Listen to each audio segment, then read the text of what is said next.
You've probably heard a lot of people talking about the dollar and its reserve currency status. Well, they're talking about it because the United States is right now in the process of losing its reserve currency status. Now, this might seem very highfalutin and complicated, but in fact, it's very simple. And in fact, it's the reason that you in America have had such a cushy life. It's the reason the dollar's reserve currency status that the US government has been able to go into debt for the past 40 odd years. And especially over the last couple of years, it's been astronomical the amount of debt the United States has gone into.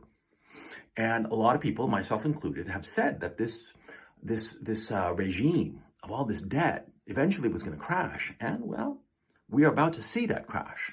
And your life is about to turn a lot worse economically, financially. Your life is going to become very, very difficult, starting basically now and over the next 24 to 36 months. You're going to get a lot poorer. Everything is going to get a lot more expensive. The quality of life in the United States is going to deteriorate significantly. I mean, it's already kind of, only like that, only so-so. But the next 2 to 3 years, perhaps as many as 5 to 10 years, oh man, it's going to get ugly, really ugly. And it's because the United States is losing, in the process of losing right now, its reserve currency status. So let me explain what that is. The reserve currency status is very simple. See, countries around the world, they trade with one another. And because their currencies change in value all the time, countries find it easier to set a price for the things that they want to buy from one another in the reserve currency.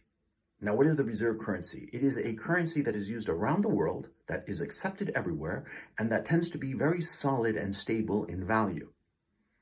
Ever since 1945, the reserve currency of the world has been the US dollar. And so, for instance, I'm in Japan. I'm a Japanese whatever, and I need to buy some good or service from India. India uses rupees. I, in Japan, use yen. But we fix the price of the good or service that I'm going to buy in dollars. And it might take, for instance, 3 months for this good or service to change hands from India to Japan. This is quite typical, especially insofar as factories and large organizations are concerned. And so what will happen is that, see, during these 3 months, I will make various payments to India, but they will all be in dollars because the entire transaction is made in dollars because the dollars tend to be stable in value. And that means that the Indian supplier and the Japanese buyer don't have to be worried about currency fluctuations of the yen or the rupee because the price has been set in dollars, the reserve currency.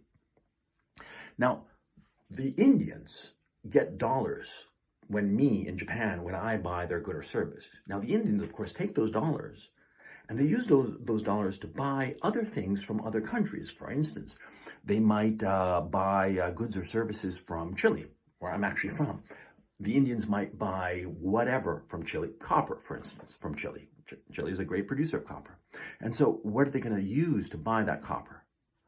Dollars, the reserve currency. And the Chileans are going to be happy to accept those dollars because they're going to take those dollars and they're going to use them to buy whatever from whatever other country. And so you see, the dollar is the international currency. That's what reserve currency means. And this is great for the American government and the American people. Because what happens is that, see, all these foreigners, they need dollars for their exchange and trade. And so what do? They all go out and take their local currency, be it the yen, the rupee, the peso, the whatever, and they go out into the open market and buy dollars.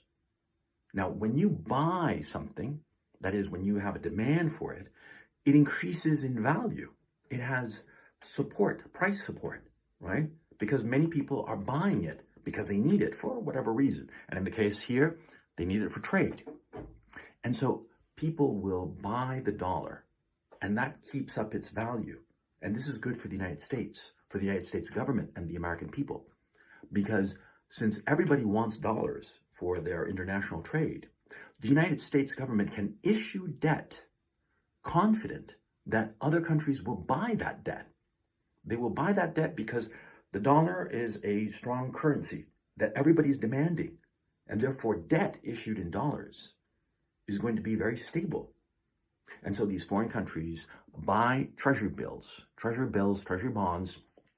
What are they? They're IOUs. They're little bits of paper that give a little bit of interest, and the US government hands them out, gets those dollars from whoever buys those treasury bonds, and uses those dollars to finance, defense spending, social programs, all the other stuff that the US government does. And all the other stuff that the US government does, of course, affects your life, makes your life better. And so that's how the US government can go into deficit spending. Because for any other country in the world, the government that has large deficits, it could not long endure. It would have to do one of two things: either cut spending, i.e. cut social programs or cut defense spending or cut whatever, or raise taxes. One or the other. That's what every other government in the world would have to do. But the United States, because it has the reserve currency status, it doesn't have to cut spending and it doesn't have to raise taxes. Essentially, the American people, by way of the reserve currency status of the dollar, the American people can have their cake and eat it too. You see? They can get all the services they want and the taxes aren't going to go up. But the problem is, what happens when the rest of the world starts thinking, maybe it's not such a smart idea to be using the dollar as the global reserve currency? You see, for other countries to use the dollar as the global reserve currency, they have to have faith that the dollar, number one, is going to remain steady in value, and number two, that the US government isn't going to do anything stupid like sanction their entire country, cancel a whole country, like the United States just canceled Russia. The United States canceled Russia, sanctioning it to oblivion. I mean, basically dropped a financial thermonuclear weapon on the Russian economy. And because of this, all of a sudden, Russia is cut out of the global markets in commodities, which are Russia's main exports, right? But the rest of the world needs those commodities. And Russia has said that from here on out, they're not going to take dollars. They're only going to take rubles or some other currency, but not dollars. And so all of these other countries that need Russian commodities, like oil, like wheat, like natural gas, like aluminum, like titanium, like all the other stuff, neon gas, everything. Well, all of a sudden they're realizing we can't get dollars.